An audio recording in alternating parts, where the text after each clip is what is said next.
Hey everybody, this is Jack Allwell with another money episode, and today we are discussing health savings accounts, or HSAs as they're more commonly referred to as. Recently, I started a new job about 2 years in, and I'm now contributing money to a third health savings account.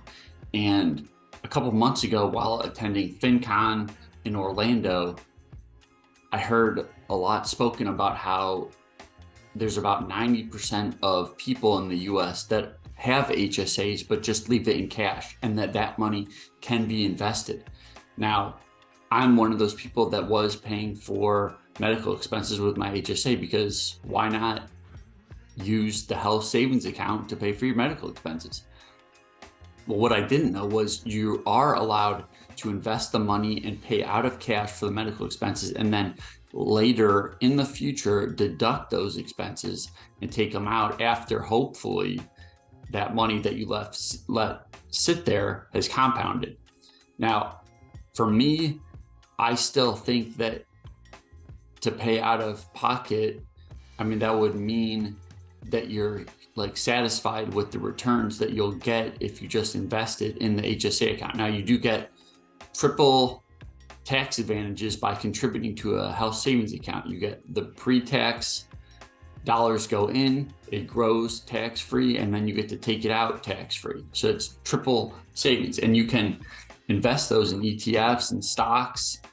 And now what I've done with my prior two HSAs, I've rolled them into a Lively account, which I will hopefully invest with. Now, I got the Lively recommendation from a YouTuber, Jarrad Morrow.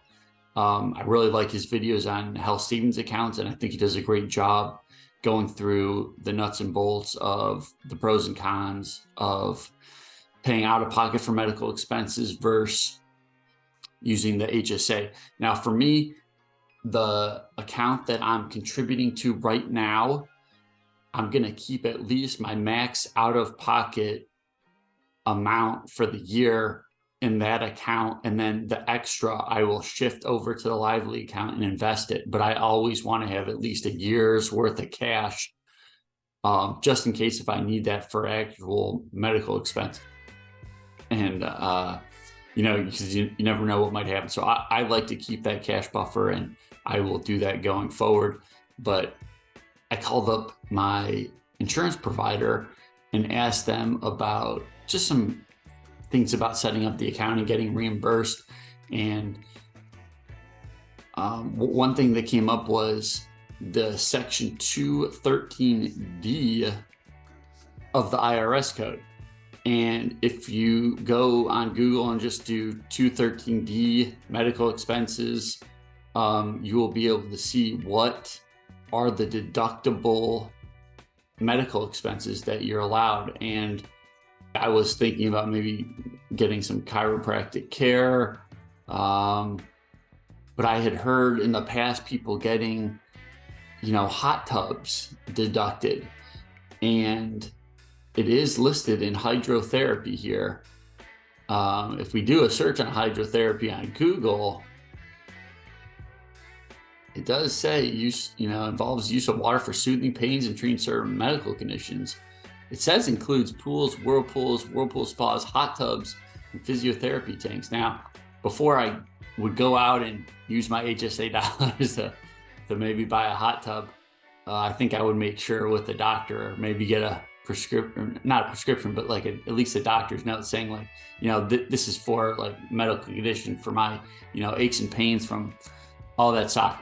So yeah, it's some good resources. I'd recommend watching Jarrad Morrow's videos on HSAs and how to decide whether you should invest the money versus keep it in cash.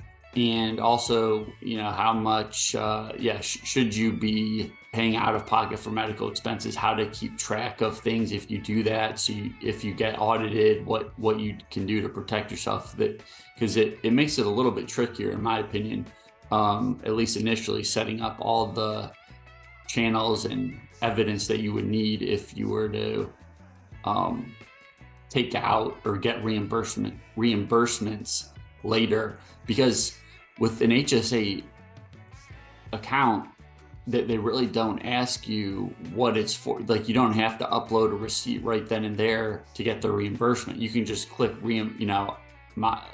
reimburse myself, and they'll send a check to you, and you don't really have to say what it's for. But if you get audited, you need to show that that was for a medical expense. So with that, hopefully it gets you going. And if you didn't know you could invest your HSA dollars, hopefully you're now one of the few percent in America that know that. And if you choose to invest it, great. If you think there's a better avenue for you, that's great as well. So hopefully you got value from this video, and I will talk to you next time.